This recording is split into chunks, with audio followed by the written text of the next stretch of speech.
गाना भी भुलाइल नहीं कि लोग बोलना हाथ लगाई दी चोलिया के हुक राजा जी लगाई दी चोलिया के हुक राजा जी और जब इतनी खूबसूरत पारुल यहाँ पे है बैठी हो चलो गौरव भाई भैया भैया रुको हमारे देवानंद देव भैया भोजपुरी में बहुत कम लोग बा जिकरा के दिल से सब कलाकार प्यार करेला उसमें आपका स्थान है। बहुत सुंदर गाते हैं आप गाते हैं तो हम लोग को मन करता है बस सुनते रहे हम लोग बहुत अच्छा गाते हैं मतलब हम लोग को प्राउड होता है कि हमारे इंडस्ट्री में ऐसे ऐसे सिंगर हैं। अंजलि पांडे इतना देखे में ललकी टमाटर होले जवन लड़की कमरिया से पातर होले रेविका अधिकारी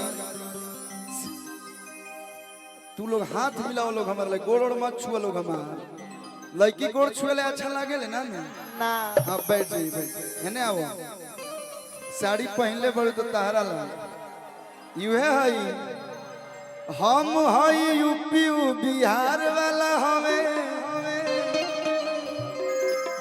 आप ही का ना था चश्मा लगा के हैंडसम लगो तारा बहुत सारा गाना एक ही है लेकिन कहे कि मैं इनकरा खाती हूँ केसिया भी झाड़ लेनी पहनी लेनी साड़ी तलाली लगाई लेनी रूपवा सवारी एगो होता हट पिछावा से चूक राजा जी तू लोग नहीं हो डांस कर बोलो बस खड़ा हो जे लोग तबे लोग खुश हो जाला लोग का हो खुश है ना आप लोग तो एक बार दूल्हों लोग खाती दिन जोरदार हाला कह दे लोग जैसे ये है प्यार भोजपुरी का कि एगो होता हट पिछावा से चूक राजा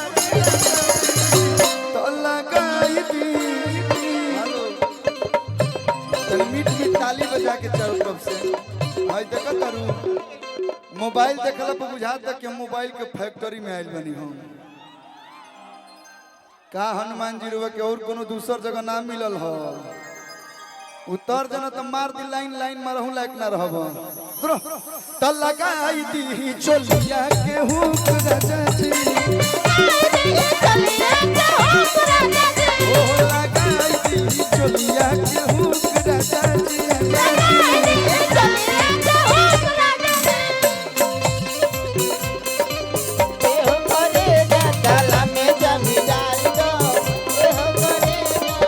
हमारे रोहित भैया स्वागत संदीप भैया हमारे हे भैया भैया ये हमारे डायरेक्टर हैं हाइट पे नहीं जाइएगा बहुत अच्छे कोरियोग्राफर भी हैं ताली बजा दो तो एक बार इनके लिए जोरदार ताली बजा दो लड़का देखो तो कौन दरजियाई कैला सिलाई बाट सके तू हुक कैसे फसाई तो रउआ बुझिले नहीं हमर दुख राजा जी तो रउआ बुझिले नहीं हमर दुख राजा जी आप उधर जाइए हम इधर आते हैं एक बार तनी मनी हल्का फुल्का ठुमका लग जाओ का भैया अत लगाई दी चोलिया के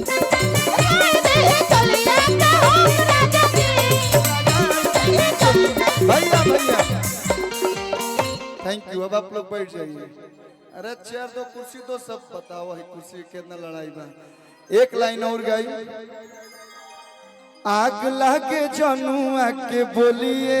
से बात करे राई फला गोलिए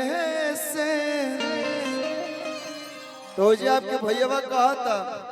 कि पानी पियले तू कवनाई नहर के हाऊ कि पानी पियले तू कवनाई नहर के हऊ सुना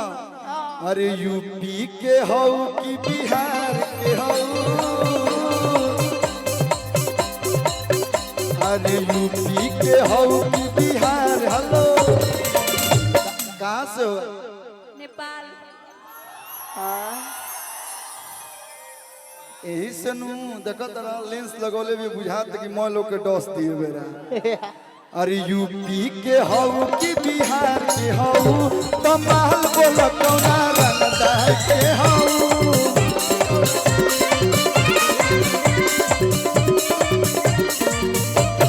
आग लागे जनुआ के बोलिए से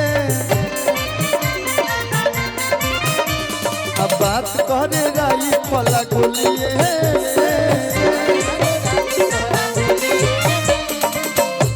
पानी पियले तू कवनाई नहर के हऊ पानी पियले तू कवनाई नहर के हऊ अरे तो यूपी के हऊ कि बिहार के हऊ हेलो भैया अभी कहलू हा कि धनिया नेपाल के हऊ थोड़ा सा हट जाइए ये तो हमारा ले बोलेला तू कहबो तो हम स्पीकर घरे भेजवा दे भाई के पास अरे तो यूपी के हऊ कि बिहार के हऊ तो महल बोलो तुम्हारा हऊ कि बिहार के हऊ अरे यूपी के हऊ कि बिहार के हऊ माल बोला कौना रंगा भैया भैया राजा राजा भाई हेलो बंद करो अनिल जायसवाल भैया स्वागत बा आपके